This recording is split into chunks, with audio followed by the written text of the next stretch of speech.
नमस्कार, स्वागत है आपका। आप देख रहे हैं द न्यूज और मैं रानी गुप्ता आपके साथ। इस वक्त की बड़ी खबर सामने आ रही है उत्तर प्रदेश की सियासत से जुड़ी हुई। दरअसल खबर ये आ रही है कि अब समाजवादी पार्टी में एक बड़ी फूट पड़ सकती है, बड़ी दरार देखने को मिल सकती है। पिछले आने वाले समय में उत्तर प्रदेश में विधानसभा के उपचुनाव होने हैं, लेकिन इससे पहले कई सारे सियासी घमासान मचती हुई नजर आ रही है। दरअसल इससे पहले देखने को मिला था कि कैसे बीजेपी और उत्तर प्रदेश के सीएम योगी आदित्यनाथ को लेकर के ये खबर आ रही थी कि बीजेपी में सब कुछ ठीक नहीं है और हो सकता है कि सीएम योगी आदित्यनाथ को उनके पद से हटाया जा सके। लेकिन बकायदा ये शीर्ष नेतृत्व की ओर से क्लियर कर दिया गया है कि उत्तर प्रदेश में फिलहाल योगी आदित्यनाथ जो है वो सीएम है, सीएम बने रहेंगे।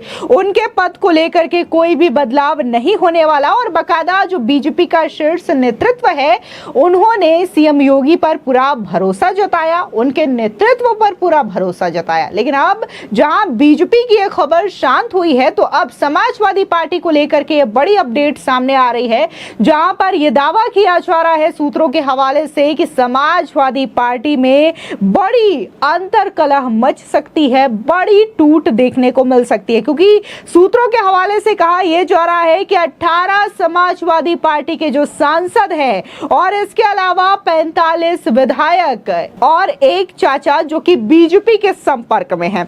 अब ऐसे में यह दावा कई सारे सोशल मीडिया साइट्स के हवाले से किया जा रहा है। कई सारे लोग ये दावा कर रहे हैं और बकायदा ये कह रहे हैं कि एक दो नहीं बल्कि 18 एमपी सांसद जो कि बीजेपी के संपर्क में हैं और इसके अलावा 45 एमएलए वो भी बीजेपी के संपर्क में हैं। बता दें, इससे पहले देखने को मिला था कि कैसे लोकसभा चुनावों के दौरान भी समाजवादी पार्टी हो या फिर कांग्रेस हो या फिर आम आदमी पार्टी के नेता हो, उन्होंने अपने दल बदले थे और वो बीजेपी के साथ जा खड़े हुए थे। लेकिन अब चुनावों के बाद और विधानसभा उपचुनाव से पहले ये खबर अपने आप में यूपी की सियासत में एक बड़ा भूचाल ला सकता है। क्योंकि अभी हाल ही में अगर कुछ घंटे पहले की बात करें तो बकायदा अखिलेश यादव जो है वो सोशल मीडिया साइट के हवाले से एक ऑफर दे रहे थे और कह रहे थे कि मॉनसून ऑफर 100 लाओ और सरकार बना लो। तो ये जो ऑफर दे रहे थे, कहीं ये ऑफर उल्टा अखिलेश यादव के लिए एक बड़ा मुसीबत ना बन जाए, क्योंकि लगातार ये दावा किया जा रहा है कि समाजवादी पार्टी में एक बड़ी टूट, बड़ी भगदड़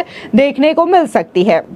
अब ऐसे में जो अखिलेश यादव ने ऑफर दिया है मॉनसून को लेकर के, इस पर बीजेपी लगातार हमलावर नजर आ रही है और बकायदा पलटवार भी कर रही है। बता दें कि बीजेपी के राष्ट्रीय प्रवक्ता शहजाद पूनावाला ने तो ये कह दिया है कि पार्टी को आत्म मंथन करना चाहिए और ये सोचना चाहिए कि आखिर तीसरी बार जनता ने उन्हें खारिज क्यों कर दिया। लेकिन वहां पर तो ये अहंकार दिखाने का काम कर रहे हैं, एक छोटी सी जीत को ऐसे सेलिब्रेट कर रहे हैं कि इन्होंने कितनी बड़ी जीत हासिल की हो। ये इनका अहंकार है जो कि स्पष्ट तौर से जाहिर होता है।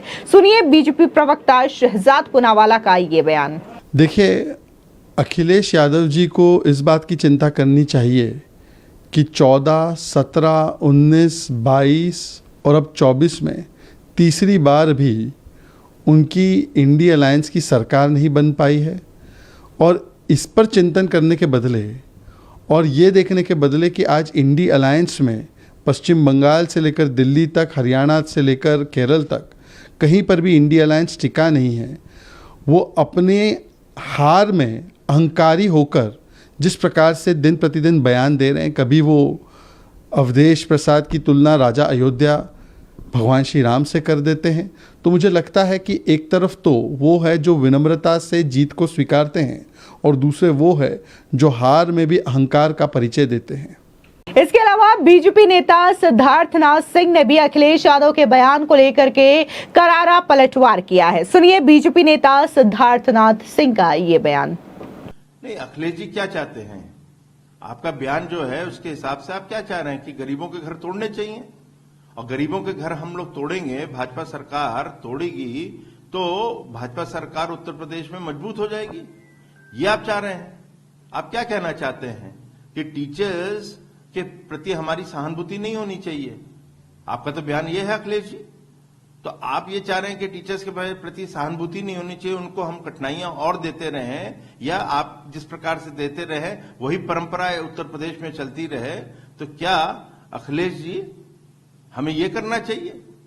भारतीय जनता पार्टी गरीबों की, युवाओं की, विद्यार्थियों की या महिलाओं की, किसानों की, जो अध्यापक हैं, लॉयर्स हैं, ये उसकी सरकार है, उनके आशीर्वाद से बनी हुई सरकार है, नहीं उनको तोड़ने के लिए हम लोग बने हैं या उनको परेशान करने के लिए बने हैं। ये आपकी नीति हो सकती है, क्योंकि आप माफियाओं को संरक्षण देते रहे।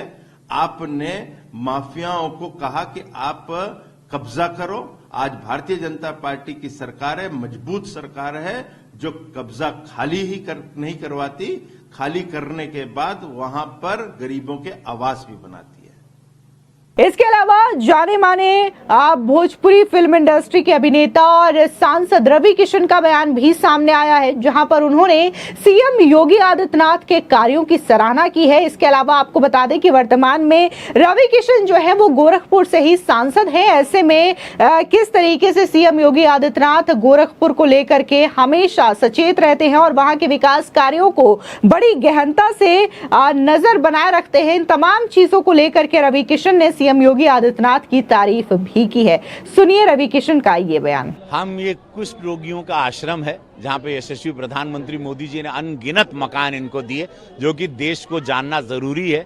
ये बात बहुत कम लोगों को पता है। ये भी कम लोगों को पता है, जब पूज्य महाराज जी सांसद थे तो उन्होंने यहाँ 25 साल पहले अपने निधि से मकान बनाया था, तो वो हमेशा अक्सर यहाँ आते थे।